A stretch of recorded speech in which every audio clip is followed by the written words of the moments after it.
Bueno, vamos a comenzar como siempre con una breve introducción de lo que es puertos y su relación con la sustentabilidad. Mi nombre es Verónica, para los que no me conocen, y formo parte del área de sustentabilidad de puertos.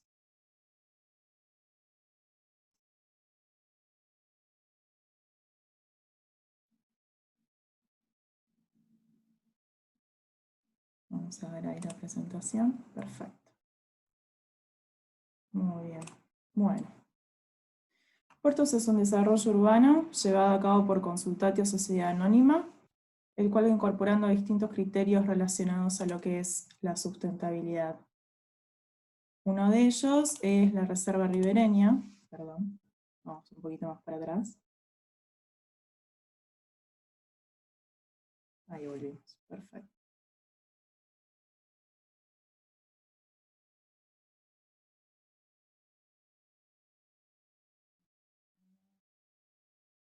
Estoy volviendo un ratito a la sala de espera a admitir gente y volvemos con la...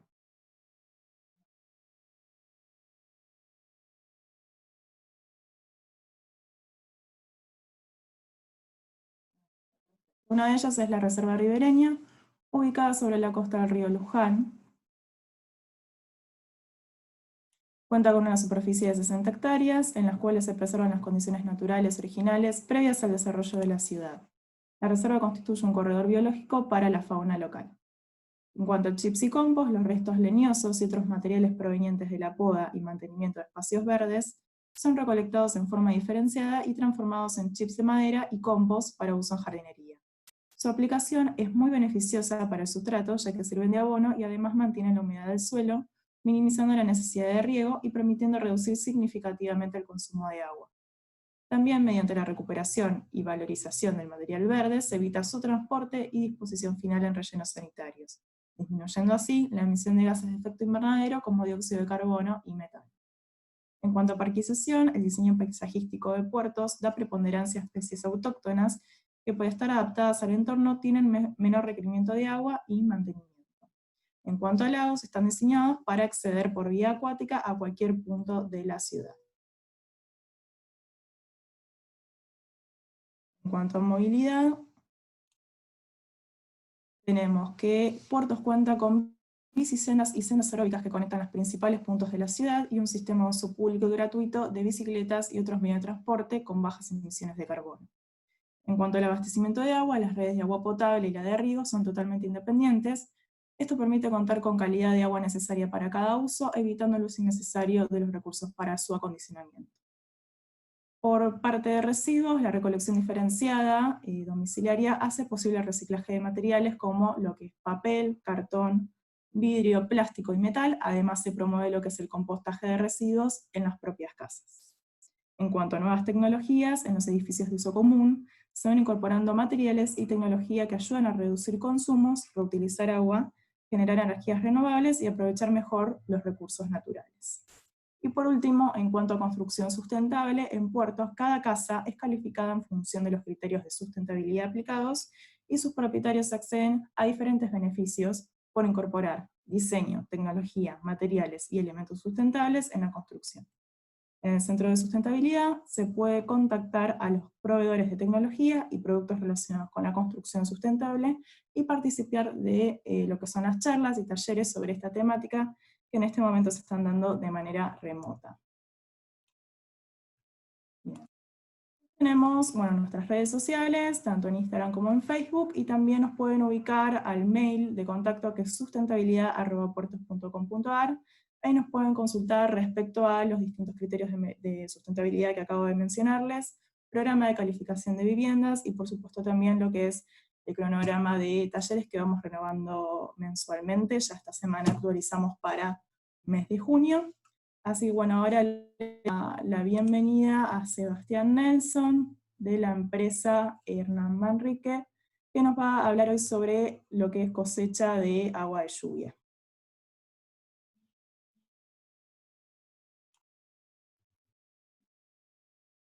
Seba, activa tu micrófono.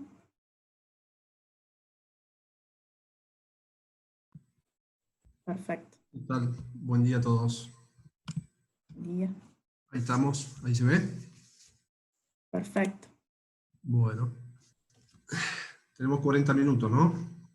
Sí, yo estoy avisando. Perfecto. Bueno, me presento, mi nombre es Sebastián Nelson, yo trabajo en la empresa Hernán Manrique Sociedad Anónima, estamos en Pilar, en provincia de Buenos Aires. La empresa hace más de 30 años que se dedica al riego de campos deportivos, cancha de golf, riego agrícola, son pivotes, y obras de ingeniería hidráulica en general. Entre ellas están los sistemas para recuperación de agua de lluvia y gestión de agua pluvial. Acá particularmente, bueno, lo que hablaremos es la cosecha de lluvia. Los sistemas que nosotros comercializamos son de Graf, que es una empresa alemana.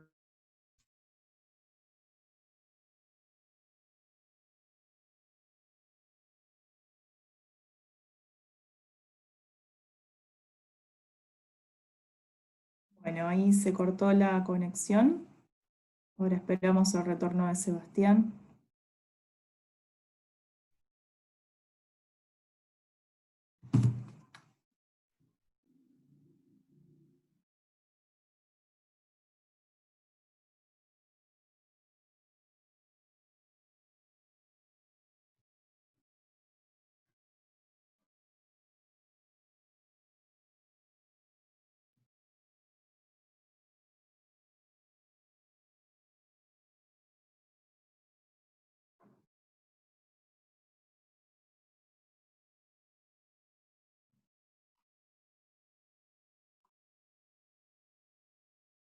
Aguardemos un par de minutos a que pueda volver.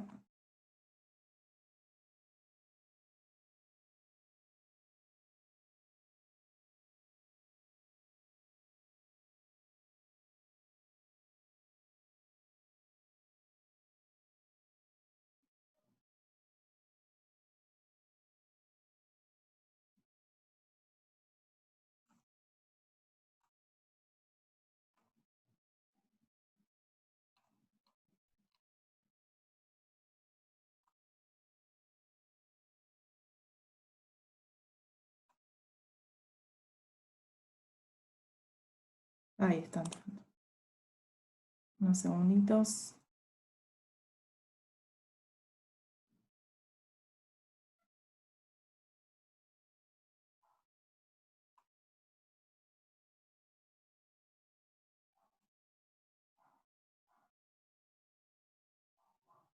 Ahí está volviendo. Sebas, ¿me escuchás a mí? Sí, te escucho. Ah, perfecto. Mira, arranquemos nuevamente porque justo se cortó al principio. Se cortó, bueno, digamos, Sí. entonces empiezo de vuelta. Sí, por favor. Está bien, la cosecha de lluvia, estaba diciendo, bueno, en realidad es una práctica milenaria. Ahora se volvió a escuchar el tema, se está volviendo a escuchar por distintos motivos, o restricciones al consumo, cuestiones económicas, o por certificaciones de edificios verdes, movimientos, la cultura de sustentabilidad. La idea, como para dar un pantallazo inicial, digamos, por qué decimos que el agua es un recurso escaso. Del 100% de agua que hay en el planeta, 2,5% es agua dulce. En realidad no toda el agua dulce está disponible para consumo, así que se estima que el 1% está disponible para consumo, porque hay parte que está en estado sólido, en glaciares, o en aguas subterráneas que están fuera del alcance. O sea, el 1% del agua del planeta es agua que está disponible para el consumo. Obviamente es un recurso escaso. Para que tengan una idea, una persona consume en Argentina aproximadamente 350 litros por habitante por día. Lo normal en Europa están más cerca de 150. Hay países en Sudamérica donde están también en esos niveles, si ven Uruguay o Perú. Generalmente son países donde las tarifas del agua son más elevadas que en Argentina, entonces tienen consumos de lo que sería primer mundo. Digamos. Hay una racionalidad por tarifa, donde las tarifas son más accesibles, se dan consumos generalmente más altos. Y dentro de un hogar, uno podría decir que el 50% de los consumos uno los podría sustituir por agua de lluvia. O sea, son consumos que no requieren agua potable. Lo que sería en este gráfico los tonos azules que están a la derecha. Lo que está a la izquierda serían todos consumos que uno necesitaría alimentarlos con agua potable. Eso es en un hogar, ¿no? A nivel comercial, obviamente, el porcentaje sustituible aumenta, porque gran parte es limpieza o riego, inodoros. Por lo tanto, a nivel comercial se estima que el 85% podría sustituirse. Para comenzar, cuando hablamos de cosecha de lluvia, hay dos cosas que hay que diferenciar. El agua de lluvia se supone, se llama a la lluvia que cae en superficies no transitadas. Esto sería, por ejemplo, los techos, es un claro ejemplo. El agua de tormenta ya puede ser la lluvia que cae en una playa de estacionamiento, por ejemplo, que puede arrastrar otros tipos de contaminantes. Lo ideal para un sistema de cosecha de lluvia es usar la escorrentía que cae en superficies no transitadas, los techos. ¿Cuáles son las ventajas que tiene cosechar agua de lluvia? La primera, obviamente, es que la fuente está al lado del consumo. O sea, el agua nos cae en la cabeza prácticamente, y el consumo es muy cercano, entonces el bombeo va a ser muy poco. Lo ideal es poner siempre el tanque cerca de captarla y almacenarla. Es un agua de muy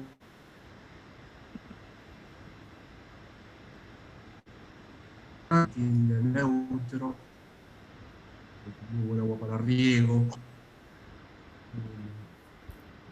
En otros países, obviamente, cosechar agua de lluvia te permite ahorrar en las facturas, digamos, con agua potable. Acá en la Argentina el agua de lluvia viene más rezagada, el agua, las tarifas sí se han vuelto más caras.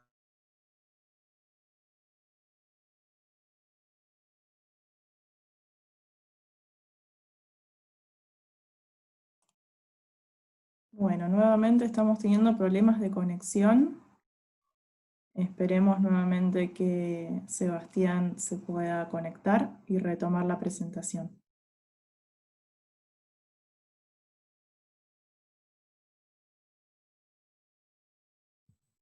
¿Me escuchás? Vero. Ahí está. ¿Me escuchás? Sí, sí, perfecto. Se dejó de compartir la presentación, lo único. A ver.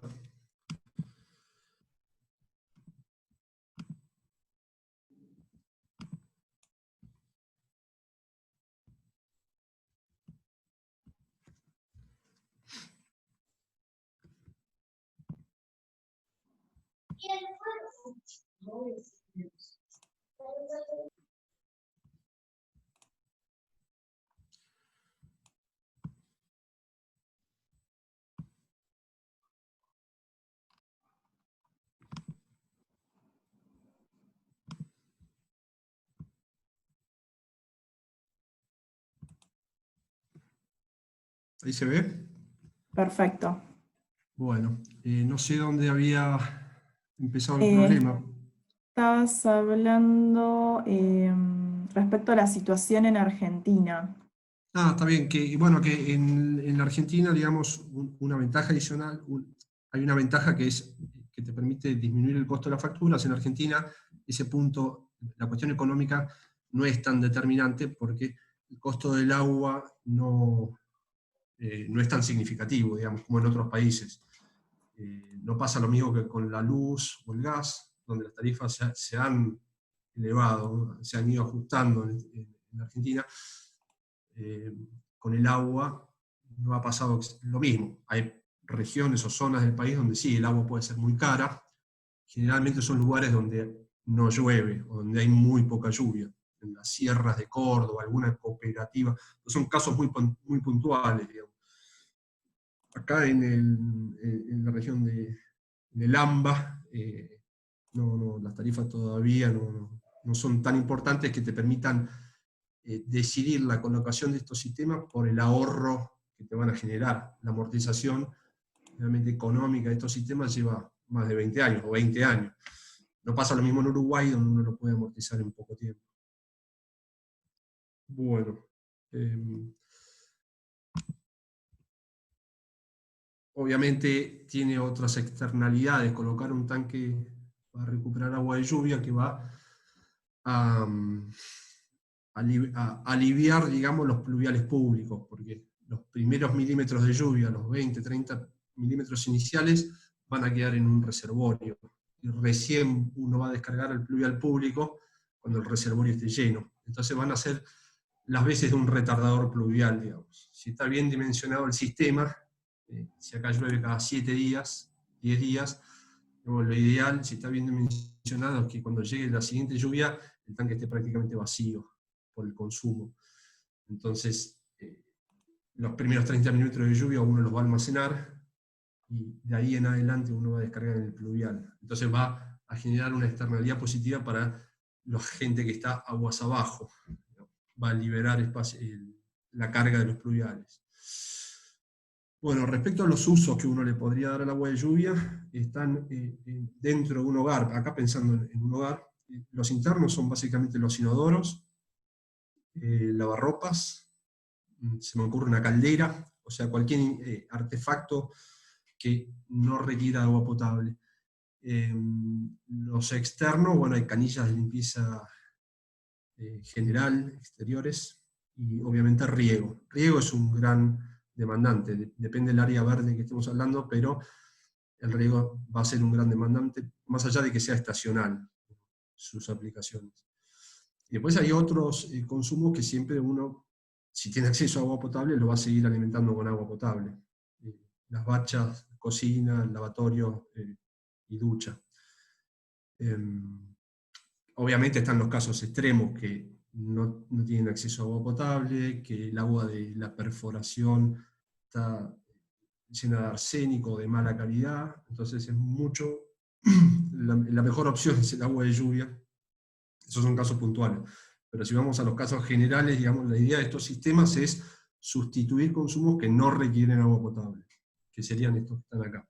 Entonces, riego, inodoros, migitorios, si estamos hablando de comercio, lavarropas, limpiado canillas exteriores, lavado de auto, máquinas como calderas, fuentes, y a nivel ya comercial también reservas de incendio. Todos consumos que no requieren agua potable. ¿Cómo es el esquema de la cosecha de lluvia, ¿no? Lo ideal es, digamos, tener el tanque enterrado. ¿Por qué? Para que esté fuera del alcance de los rayos de la luz solar y a baja temperatura almacenada el agua. Que esté a baja temperatura, digamos, en un tanque enterrado, la temperatura del agua no va a superar los 12 grados a lo largo de todo el año. Entonces, eso beneficia la calidad del agua. Si uno lo tiene sobre superficie, expuesto a altas temperaturas y a los rayos del sol, lo más probable es que le terminen creciendo algas, las algas generen olor, y se va a deteriorar la calidad del agua almacenada.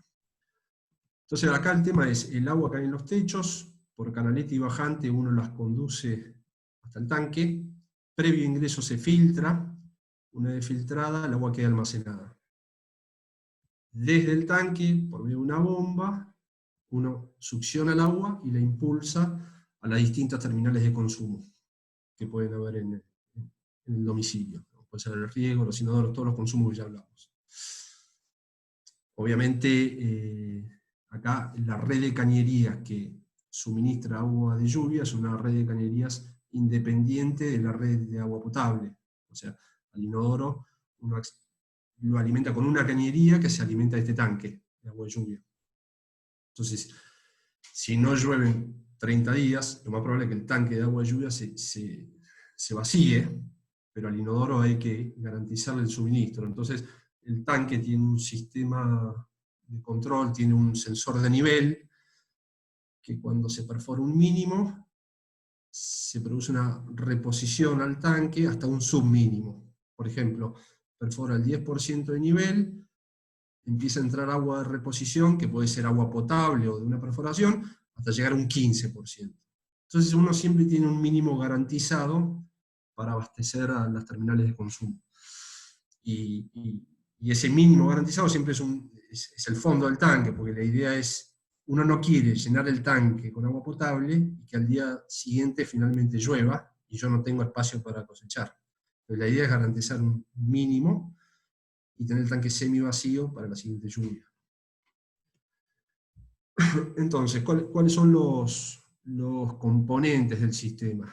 Obviamente los techos, el área de recolección, las canaletas bajantes, un filtrado, el tanque de reserva, y después lo que es la bomba, digamos, que transporta el agua a los distintos consumos. Obviamente a esto se le puede agregar otro componente que es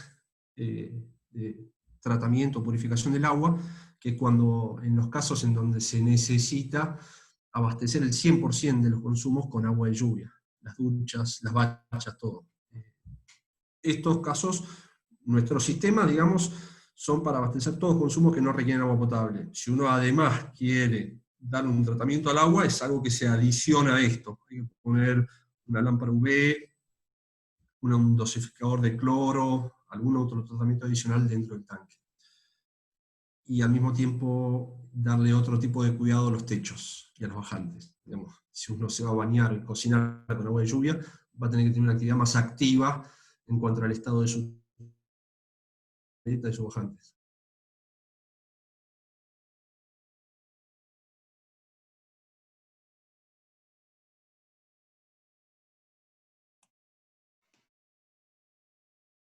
Sebastián, no sé si nos escuchás ahí. Se volvió a cortar.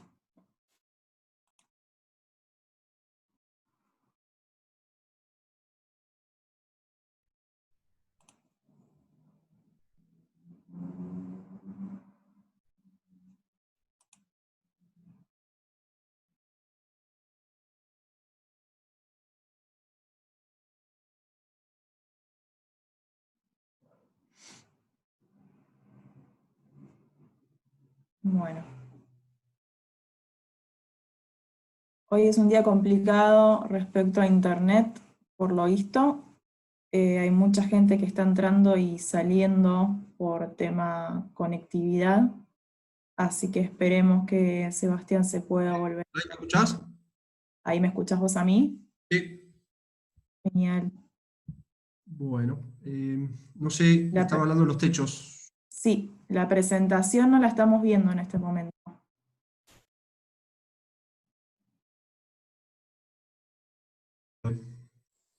A ver.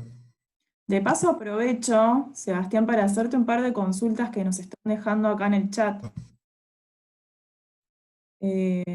Dulio, ¿no? Sí. Dulio pregunta, ¿cuánto dura el agua de lluvia sin entrar en descomposición? Él tiene entendido que es máximo una semana, pero bueno. ¿Me escuchás bien? Sí, ahí te escucho perfecto. No sé si pudiste escuchar la pregunta. Escuché. Ahí para que voy a poner la presentación. Dale.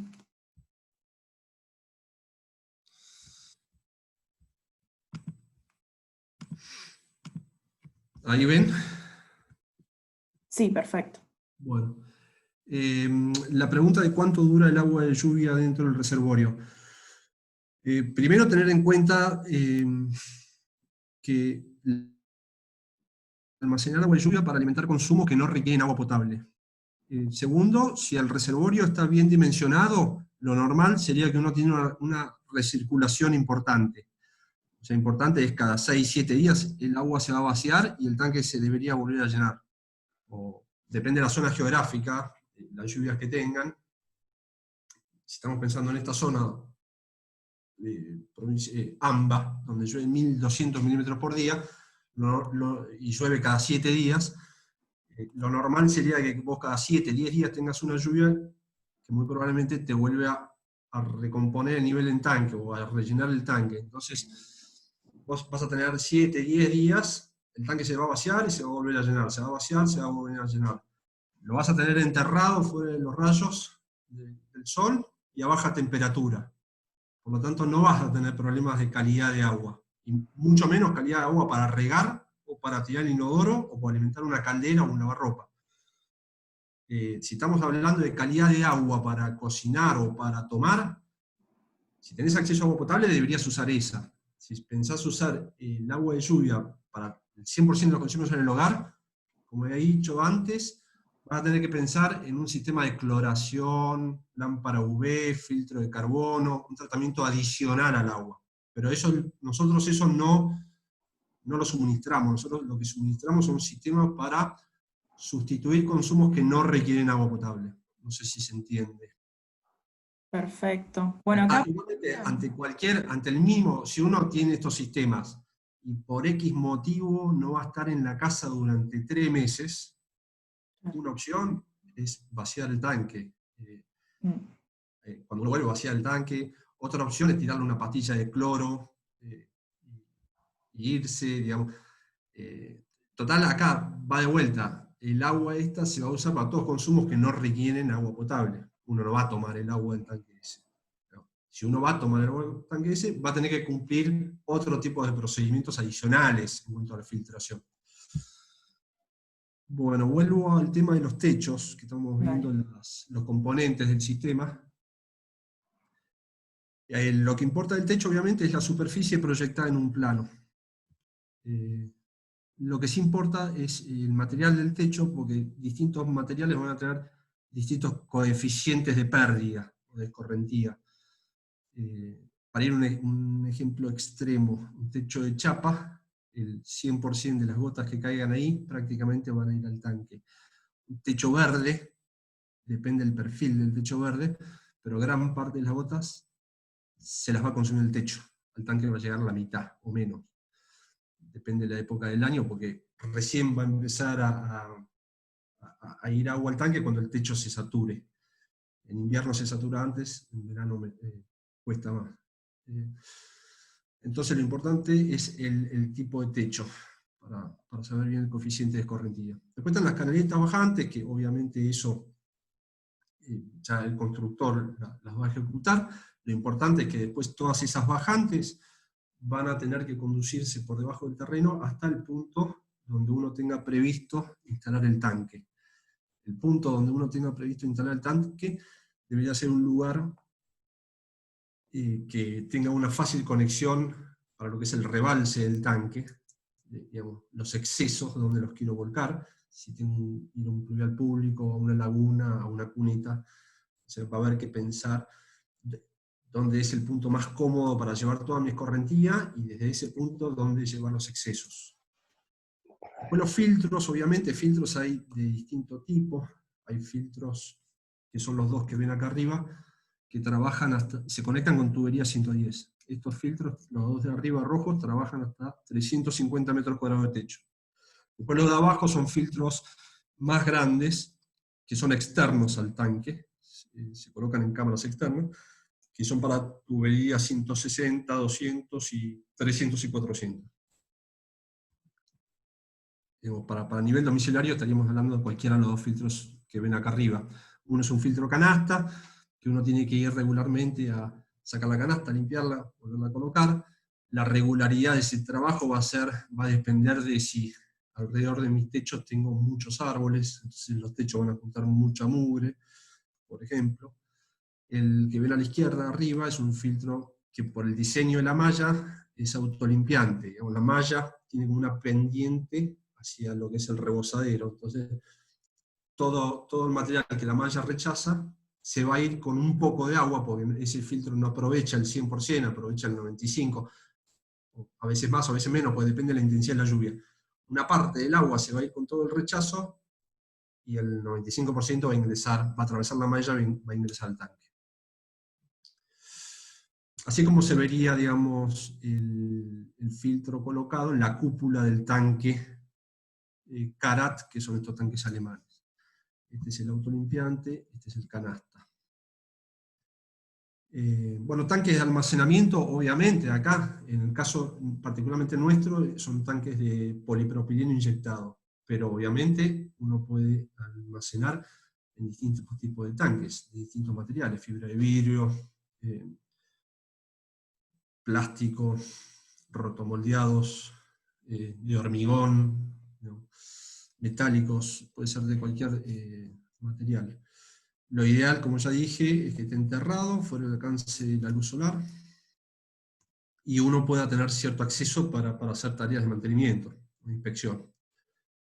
El tanque Karat, que es el que nos ocupa a nosotros, digamos, el inyectado, así es como, no sé si ven la foto, así es como viene en los contenedores, en los pallets, viene una cáscara arriba de la otra, y después en la obra se ensambla y se instala.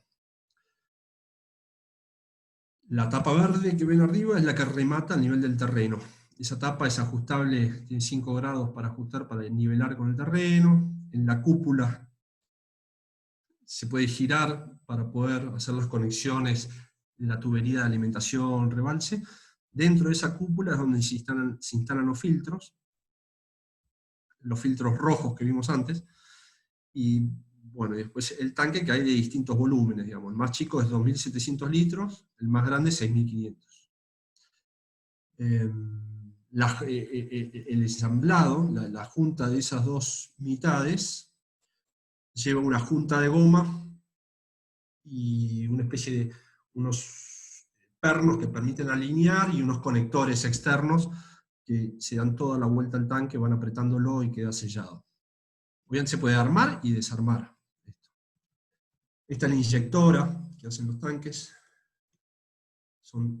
Para que tengan una idea, cada cáscara de estas, el tanque pesa, el de 6.500 pesa 220 kilos, o sea, cada cáscara del tanque grande pesa 110 kilos, es una pieza inyectada de 110 kilos. Los moldes son grandes. Obviamente, al ser inyectado, el tanque resiste elevación de napa, no necesita obra civil para instalarse, y algunas cuestiones a tener en cuenta son, obviamente, las raíces de los árboles, o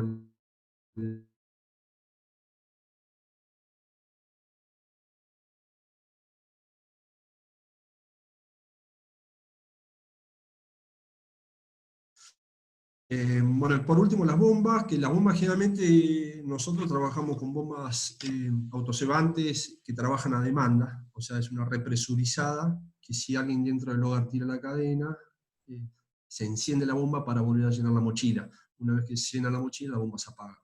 O si el riego se enciende, ahí se prende la bomba. Uno abre una canilla del exterior, lo mismo. Trabajan a demanda, digamos. Pues el sistema, bueno, esto sería, digamos, el esquema, digamos, tanque, cúpula con el filtro instalado, la tapa a nivel del terreno, y cómo serían las fases de alimentación y limpieza del agua. Primero está la filtración, sedimentación, un rebalse y captación, y como es finalmente la captación del agua en tanque. La filtración, ya más o menos lo comenté, esto sería el filtro autolimpiable, digamos, la idea es que acá ingresa el agua, toda partícula, este filtro es de 350 micrones. O sea, toda partícula que tiene un diámetro mayor a 0,35 milímetros no va a poder ingresar, y va a ir siendo empujada por el agua hasta el sifón, y del sifón se va al rebosadero. El agua filtrada es la que va a bajar verticalmente por ese tubo que empieza a ir hacia abajo. El tubo ese que va hacia abajo remata en una zapatilla en el fondo del tanque. La idea es que cuando el agua ingresa al tanque, no caiga como una catarata desde arriba, sino que sea conducida al fondo para que entre en forma tranquila. Porque toda partícula que haya atravesado esa malla, la idea es que si tiene peso, que decante. Si es muy livianita, va a quedar flotando a nivel. Por ejemplo, el polen. Entonces, toda esa capa que puede quedar flotando a nivel, cuando hay una lluvia importante y el tanque rebalsa, se va a meter en el sifón y va a ir al rebosadero. Va a rebalsar, digamos. se va a limpiar cada vez que rebalse. Y lo que te queda decantado en el fondo del tanque va a ser una capa que va a ir creciendo, pero de a milímetros por año, porque el filtro es muy, muy fino. Entonces, es una capa que va a ir creciendo y cada 5 años la idea es succionar el fondo del tanque, con una especie de un barrefondo, digamos, succionar el fondo del tanque.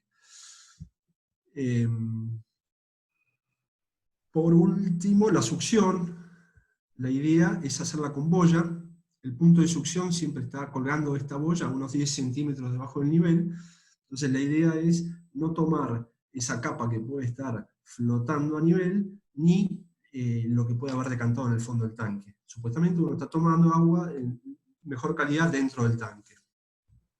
Acá si ven, no sé si ustedes lo llegan a ver, si hago un zoom, hay un sensor de nivel que cuelga y remata en una plomada ahí en el fondo del tanque. Son 2 cables en paralelo. Esos cables es el sensor de nivel. Es el que al principio yo había comentado que cuando se perfora un mínimo, se abre una electroválvula que habilita la reposición al tanque, hasta un submínimo. Que estos son los componentes del sensor de nivel, digamos. Acá hay es un comando externo que tiene un visor. En el visor marca el porcentaje de nivel que hay en un tanque. Después está una caja que es la que se instala dentro del tanque, de la cual cuelgan los 2 cables, y una electroválvula. La electroválvula es la que está conectada con la red de agua potable o perforación. Y este comando externo es el que le va a decir a la electroválvula, cuando se perfora el 10%, abrite, cuando llega al 15% cerrate. Es decir, automáticamente te va a garantizar un mínimo operativo en el tanque. Bueno, esto sería el esquema, digamos, todas las tuberías de alimentación y rebalse deberían tener un 1% mínimo dependiente en sentido del flujo. No sé, Vero, si hay alguna otra pregunta. Hola, sí, mira, acá hay una pregunta de Rodolfo que dice, los primeros minutos de una lluvia, la cual está contaminada, ¿cómo se puede evitar? ¿Se pone un bypass para descartarla y luego de 15 minutos se envía el tanque? Eso es un tema importante en el caso, porque los primeros milímetros son los que te lavan los techos. Muy normal, muy probablemente los primeros milímetros de una lluvia son los que van a arrastrar mayor cantidad de contaminante, material de suciedad, digamos. Acá vuelvo con el punto. Si la idea es alimentar inodoros, riego o canillas exteriores, a mí arrastrar esa suciedad no me molesta, porque gran parte de esa suciedad no va a atravesar la malla del filtro. La que atraviese la malla del filtro va a decantar o va a quedar flotando. Y mi punto de succión está 10 centímetros debajo del nivel máximo, entonces voy a tomar muy poco de esa suciedad. Ahora, voy a tomar muy poca suciedad para alimentar un riego, un inodoro, una caldera o un lavarropa, digamos. No para bañarme, cocinar o consumir. Digamos. En el caso de que uno use el agua de lluvia para esto último, para consumir, bañarse o las bachas, ahí sí es un tema, porque uno no quiere que te suciedad el tanque. Entonces ahí hay sistemas que te permiten descartar, son bastante caseros los sistemas, que te permiten descartar los primeros milímetros de lluvia. Los hacen con unos tubos de 110, unas pelotas, que los primeros milímetros van a escapar al tanque hasta que llega a cierto nivel acumulado, y ahí es donde automáticamente se va a bloquear este camino y el agua finalmente va a ir hacia el tanque. Eso hacían en los aljibes hace varios años, digamos, empezaba a llover, dejaban todas las escotillas cerradas, después de 10, 15 minutos iban y recién ahí abrían las escotillas. Los primeros minutos los dejaban escapar para que no entren al aljibe. Como vuelvo a decir, acá son consumos que no requieren agua potable, entonces no me desvelaría por ese tema, digamos. Sí sería un tema a considerar si voy a consumir el agua de lluvia. Clarísimo. Obviamente, agrego a esa pregunta, lo mismo puede pasar que uno tenga una paloma muerta en el techo, o que uno tenga un animal en alguna canaleta o bajante. O sea, si uno va a usar el agua para consumir, el propietario de la casa tiene la obligación de chequear el estado de los techos, chequear el estado de las canaletas, chequear el estado de las bajantes regularmente. Porque no es solamente cómo eliminar los primeros 10 milímetros de la lluvia, digamos. Hay otras cosas que uno también tendría que atender. En los consumos que estamos hablando acá, con estos filtros y la forma que está diseñado el sistema, uno se podría descansar y olvidarse de los techos, olvidarse de la canaleta, olvidarse de la bajante.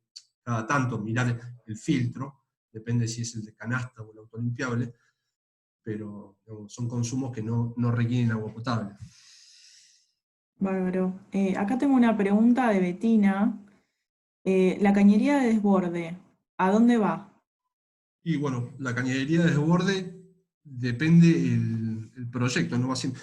O sea, puede ir a un pluvial público, puede ir a una cuneta, puede ir a un lago, puede ir al cordón cuneta de la calle, digamos, depende, digamos, a dónde va el agua, si no estaría el sistema de cosecha de lluvia, digamos, dónde va la escorrentía de ese terreno. Algún lugar va a terminar yendo. Puede pasar que por cotas uno no pueda llegar a tirar el agua a un vecino, entonces uno tiene que terminar infiltrando en el terreno, que es una complicación adicional, pero puede llegar a pasar. Porque tiene que poner un sistema de infiltración. Pero lo ideal es que vaya al pluvial público, a la cuneta, a una laguna como un puerto del lago, los excesos. Lo ideal es que sea todo por gravedad, obviamente. Bien, y acá respecto a eso nos preguntan a qué nivel estaría esa cañería de rebalse. Bueno, justo en este esquema que está ahora ahí en la pantalla, la tapa verde del tanque es una tapa regulable en altura. Entonces vos vas a tener una cota de alimentación y una cota de rebalse. Podés jugar con esas cotas, o sea, podés hacer instalaciones que estén más cerca de superficie o te vayas más abajo. Pero acá siempre lo que va a dictar la instalación es cuál es tu cota de rebalse final, dónde vas a descargar finalmente tus excesos. Pues si es la calle, es una cota que ya te viene dada. Y después tienes que ver cómo viene tu alimentación. Eso ya es a nivel, digamos, hay que ver bien los planos para ver cuáles son las limitantes que uno tiene. Siempre lo ideal, obviamente, es que todo sea por gravedad. Bien, acá hicieron varias preguntas. Respecto al mantenimiento del filtro, por lo que tengo entendido, digamos, son lavables, pero bueno, después de un tiempo se deberían sustituir. No, son mallas de acero inoxidable. No, la malla no se sustituye, digamos, tiene una tapa, ahora lo vamos a ver más adelante. La tapa que ustedes ven del tanque es una tapa verde, que si uno la mira de arriba tiene un diámetro de 60 centímetros. Entonces si uno abre la tapa, lo que inmediatamente ve es la carcasa superior del filtro, que tiene una tapa transparente. Entonces te permite ver el estado de la malla. Si es necesario limpiarlo, los manuales dicen que cada 3 meses le pegues una chequeada al autolimpiante. Uno lo puede mirar el estado de la malla, si necesita se saca fácilmente, se lava con una esponja y se vuelve a colocar. Otra cosa es el filtro canasta, que como ya dije, el mantenimiento va a depender del estado particular de esos techos, de si junta muchas hojas, menos, por si tiene árboles cerca. Pero la malla en sí no se cambia porque es de acero inoxidable. No sé qué algo más me habían preguntado. Bien. No, y por último, acá tenemos una pregunta relacionada a la bomba. ¿Dónde estaría ubicada? Y la bomba tenés dos opciones, o colocarla en una casilla de bombeo externa, o una bomba sumergible. Pueden ser distintas maneras de colocar la bomba. Ahora vamos a ver justamente en fotos de una instalación dónde están colocadas las bombas, pero eso depende de cada caso, lo que sea más cómodo. Generalmente la bomba va externa en alguna casilla de bombeo, junto con el control del sensor de nivel, las dos cosas juntas ahí, que es, después esa bomba generalmente alimenta el riego o, bueno, todo el resto de los consumos internos. Bueno, obviamente, si uno va a alimentar los lavarropas, se coloca un filtro adicional previo ingreso a la máquina, que es un filtro de 100 micrones. O sea, el filtro que está en el tanque es un filtro de 350 micrones. El que va previo ingreso al lavarropas es de 100 micrones. O sea, ahí no van a atravesar partículas mayores a 0,1 milímetros. Se recomienda poner previo ingreso al lavarropas. Si quieren, no sé si quieren ver foto de una instalación o ver primero el tema. Yo tenía el dimensionamiento, cómo se dimensionan estos sistemas. Después de esto podemos ver la foto de instalación, si algunos se sacan dudas. Para dimensionar estos sistemas, la verdad que no son sistemas estándares. Cada instalación lleva un dimensionamiento. Hay que ver la oferta de agua de lluvia y la demanda. La oferta va a venir dada por la superficie de techo y la pluviometría de la zona. Y la demanda va a venir dada por los consumos que, en ese caso particular, se quieran alimentar. Haciendo interactuar la oferta y demanda, es que uno va a sacar el volumen óptimo del reservorio.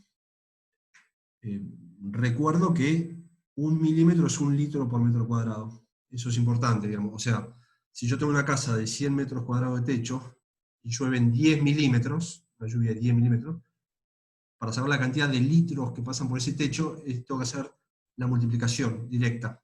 10 milímetros por 100 metros cuadrados. 1000 litros de agua. Una lluvia de 10 milímetros en 100 metros cuadrados son 1000 litros de agua. Y así sucesivamente los distintos ejemplos que se pueden dar.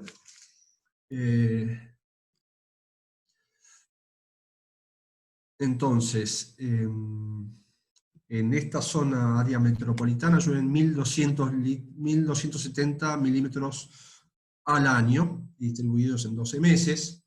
Otoño-invierno llueve menos, primavera-verano llueve un poco más. Por lo que son 1270 litros por metro cuadrado de techo, en promedio anual, que uno dispone. Si uno piensa en una superficie de techo, una casa, la tiene que multiplicar por 1270, y eso van a ser los litros de agua que van a pasar por ese techo al año, en promedio, ¿no? Usando pluviometría promedio. Entonces, como para dimensionar un poco esto, los 1200 acá a la izquierda, la oferta agua de lluvia, 1270. En 200 metros de techo son 254.000 litros de agua al año. Como dijimos, los techos alguna pérdida van a tener, el filtro autolimpiante otra pérdida va a tener. Entonces vos estás perdiendo el 10 en el techo, el 5 en el filtro, estás teniendo un coeficiente de pérdida del 0,86. Entonces te van a quedar de los 254.000, te van a quedar 217.000 metros cúbicos. Ahora bien, en la demanda, suponemos 4 personas, inodoros, riego, lavarropa, limpieza, total de consumo 221.000 metros cúbicos al año. Fíjese que el riego es el gran consumidor. Es monstruoso el consumo de un riego. Más allá de que sea un riego de que, en este caso está tomado un riego eficiente, donde en otoño e invierno prácticamente no tiene aplicaciones, primavera, verano sí. Entonces uno dice, bueno, puedo cosechar 217 metros cúbicos, tengo 221 de consumo. Los 217 no los voy a cosechar, porque debería ser un reservorio muy grande para no tener rebalses. Lo que va a pasar, que de esos 217 que van a llegar a mi tanque, gran parte de esos 217 se me van a ir por el rebalse, porque económicamente no voy a hacer un reservorio tan grande. Voy a hacer un reservorio que me permita tener un buen porcentaje de abastecimiento de esta demanda, pero no necesariamente tengo que captar todas las gotas, digamos, que caen en los techos. Lo que va a pasar, voy a pasar rápido, es esto. Es una relación así, a la hora de dimensionar, que es a medida que yo voy aumentando el tamaño del tanque, el porcentaje de abastecimiento de la demanda va aumentando, primero más que proporcionalmente y después menos. Entonces llega un punto en donde ya seguir aumentando el tamaño del tanque no es económicamente óptimo, digamos, pues yo aumento mi inversión para cada vez tener acceso a menores porcentajes de abastecimiento. Entonces, en este caso que estamos viendo acá, si uno considera todas esas cosas, una cisterna de 6.500 litros sería lo razonable para este ejemplo, y esa cisterna me permitiría abastecer 2/3 de la demanda. 2/3 de estos 221 metros cúbicos los podrías abastecer con agua de lluvia. El tercio restante va a venir o del agua potable o de una perforación. No sé si se entiende. Cualquier pregunta, avísame, Verónica. Esto es para que vean la imagen de lo que es los consumos. Las columnas verdes, el riego, marcadamente estacional, y después los otros colores son inodoros, lavarropa y limpieza general. Esto es la oferta contra la demanda. Ahí ven claramente que en enero, febrero, noviembre y diciembre, la demanda está por arriba de la lluvia. Y así sería el abastecimiento, digamos. Vos tenés meses en donde abasteces el 80, 100% de tu consumo, y tenés meses donde abasteces el 50, 49, que son los de mayor demanda de riego. En promedio, vos alimentarías, en promedio anual, alimentarías 2/3. Todas estas cosas están hechas con pluviometría promedio anual. Obviamente, después te puede tocar un año seco y vas a suministrar mucho menos, un año húmedo, con más lluvia, vas a abastecer más. Esto estamos hablando de promedios anuales, históricos. Mantenimiento, esto es lo que hace un rato hablábamos, eso sería la tapa del tanque vista desde arriba, inmediatamente cuando se abre se ve el filtro ahí. Y bueno, esto más o menos ya lo dijimos, cada 3 meses checar el filtro, cada 5 años succionar el fondo del tanque. Y acá, finalmente, fotos de una instalación, estas justamente en Puertos del Lago. Acá es la oficina de ventas que tiene 1.200 metros cuadrados, y se instaló un sistema de 39.000 litros. Son 6 tanques en batería. Entonces tiene 6 tanques de 6.500 litros cada uno. Son 39.000 litros de capacidad, que ese sistema alimenta los inodoros, una fuente y el riego del área verde circundante. Entonces, ahí pueden ver el edificio que es la L, y acá los 6 tanques en línea instalados. Estos 6 tanques rebalsan hacia la laguna, en este caso era muy fácil, porque había una gran diferencia de nivel, de cotas. Acá donde el señor está con la pala, está armando una cámara de alimentación, que es donde van a alimentar, digamos, todas las bajantes que venían de los distintos lados, van a rematar en la cámara de alimentación frente a los tanques. Acá se ve la cámara de alimentación, todas las cañerías 110 que vienen, de los techos. Si ven acá, de esta cámara salen 3 caños de 110, a estos 3 tanques, porque estos 3 tanques son los que tienen filtro. Cada filtro trabajaba a 350 metros cuadrados. Entonces con 3 filtros en paralelo ya era suficiente. Después los 6 tanques están interconectados por abajo. O sea, el nivel de los 6 tanques es el mismo en todo, como un volumen. Pero solamente se necesitaban 3 filtros en este caso. Se fueron tapando. El rebalse que se va a la laguna. Esta es la casilla de bombeo, en este caso eran 2 bombas en paralelo, ahí pueden ver el sensor de nivel. Uno de los tanques tenía una electroválvula, que se ve en esta foto. A esta electroválvula llega la red de riego. Entonces, cuando el nivel de agua de lluvia en un tanque perfora el 10%, se abre esta electroválvula y alimenta los tanques. Cuando llega al 15%, corta. Y así es como finalmente queda. Al fondo la casilla de bombeo, la blanca. Acá las 6 tapas verdes, son los 6 tanques. Frente a, acá por el medio, cerca del edificio, la cámara de alimentación. Y esta camarita negra, en este primer tanque de la foto, es donde está la electroválvula. Así es como finalmente queda el sistema. Y ahí alguien había preguntado dónde se coloca la bomba. Bueno, en este caso se colocaron en una cámara externa, junto con el sensor de nivel. También surgió una pregunta de dónde se manda el agua, digamos. Esto ya es para terminar. ¿Qué pasa, digamos, si uno tiene un terreno, una casa, digamos, el agua de lluvia cae en los techos, lo normal es que se vaya un pluvial. Entonces uno acá está interrumpiendo el circuito natural del agua, que es que llueva, es un terreno verde, entonces infiltra y recarga la napa. Con estos sistemas, digamos, uno puede captar el agua de lluvia, enviarla a un tanque, del tanque regar o consumirla, y todos los excesos los podría infiltrar. Estos son los casos en donde uno por cotas no puede llegar a una cuneta, a una laguna.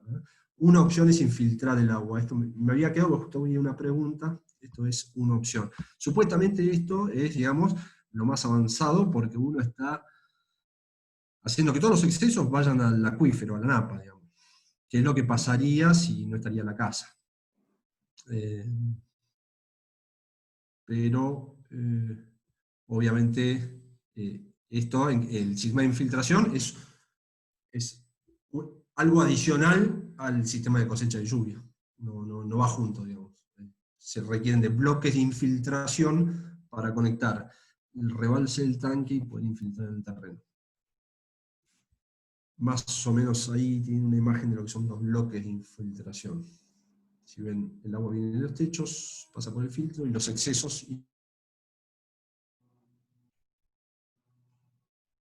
La verdad que esto no es tan normal que se haga por un tema de costo, porque ya son dos sistemas, el de cosecha de lluvia y el de infiltración. Generalmente cuando instalan estos sistemas directamente, el rebalse va al pluvial público, conecta laguna, etc. No sé si hay alguna pregunta. Sí, Seba, acá Aliana nos pregunta si el gráfico que mostraste está calculado con un solo tanque.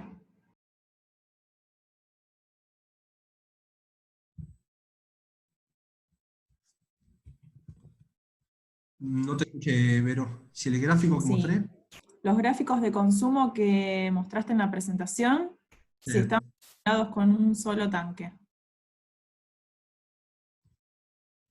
Si el gráfico de consumo... Estaba calculado con un solo tanque. Un tanque de 6.500 litros. Ah, perfecto. Para esa situación que mostré, había riego, inodoros, máquina de lavar y canillas exteriores. Para esa situación particular, con ese techo, esa pluviometría, lo recomendable es un tanque de 6.500. Se fijaron ahí que el gran consumidor es el riego, ¿no? O sea, si uno le saca el riego, sería un tanque bastante más chico que 6.500 litros.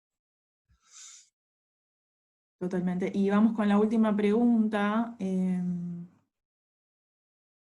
Lo que es el agua para riego, ¿requiere de algún otro filtro? Como por ejemplo el que llevaba lavarropas, ¿no? Tenemos el filtro del No, sistema. No. no. Bien.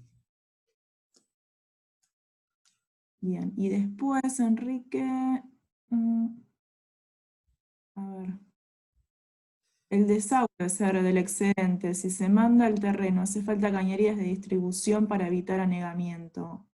Sí, y eso es más o menos lo que acabo de hablar Sí, de agregar un sistema de infiltración, que podrían ser caños perforados. Bueno, estos son bloques de infiltración, ¿no? Son bloques prácticamente huecos que se recubren con un geotextil, entonces son para hacer sistemas de infiltración.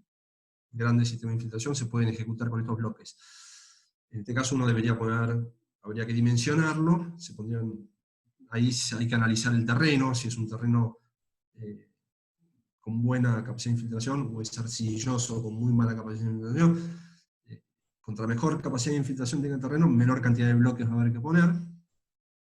Y uno finalmente, digamos, materializa un volumen que lo recubre con un geotextil y conecta el rebalse a ese volumen. Entonces el agua va a ingresar y va a ir infiltrando en el terreno. El tamaño, todo eso lleva a otro dimensionamiento adicional, ¿no? perfecto. Bueno, Sebastián, no tenemos más consultas. Acá, Sí. bueno, no sé si querían ver acá, por ejemplo, otra foto. Ahí se ve la foto. A ver. Estamos viendo la de cosecha de puertos, pero de la presentación. Bueno. A ver. Para que vean, digamos, otra instalación. Esto es en el Archivo General de Naciones, donde estaba la cárcel de Caseros. Acá instalaron un sistema para riego, es en este caso. 3 tanques en batería, o sea, 19.500 litros de volumen. Acá, así como que, digamos, acá tenés las 3 tapas. No la vemos, ¿eh? ¿No se ve? No. Estoy viendo la carpeta con imágenes, pero no. A ver.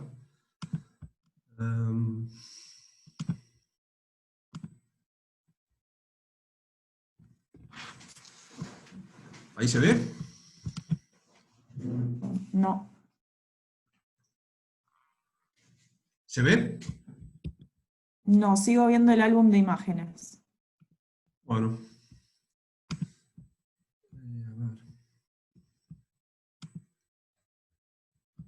A ver.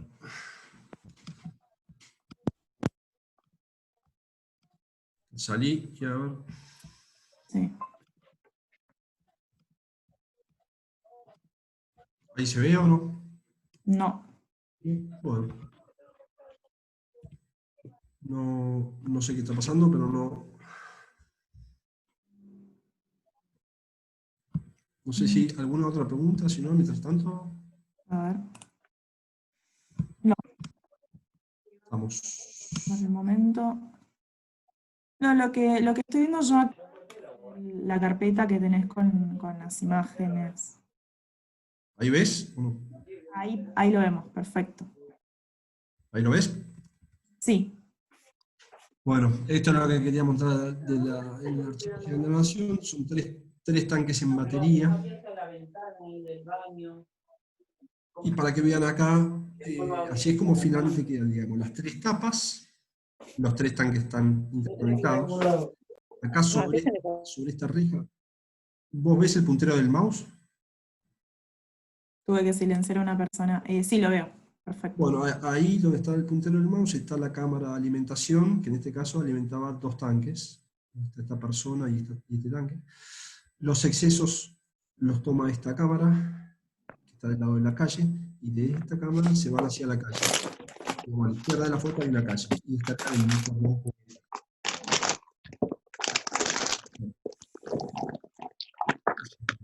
Más los 3 tanques. Ahí están en obra, pero ahí está la cámara de alimentación. Este iba a ser la cámara de tomaba los excesos. Eso como más o menos para que se den una idea. Así que bueno, esto es todo.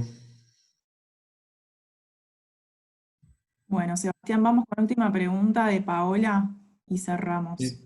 Terreno urbano, ¿se pueden instalar los tanques en subsuelo sin acceso desde una sala de máquinas en planta baja, por ejemplo? Con acceso debe ser, desde una sala de máquinas en planta baja.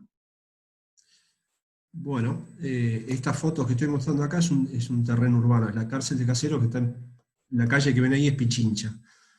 Lo que pasa que vos lo podés instalar, el tema que vas a tener que tu cota de rebalse, muy probablemente si estás en un subsuelo, vas a estar por debajo de la cota del cordón cuneta, que sería tu punto de descarga final. Entonces, no vas a poder hacer que por gravedad funcione todo, vas a tener que poner una bomba para extraer los rebalses, digamos. Vas a depender de una bomba para los excesos. ¿Se puede hacer? Se puede hacer. Lo ideal, obviamente, es que todo funcione por gravedad, pero sí, se puede hacer. Perfecto, Sebastián. Bueno, muchas gracias. ¿Querés pasarnos tu contacto? Bueno, Mail, teléfono.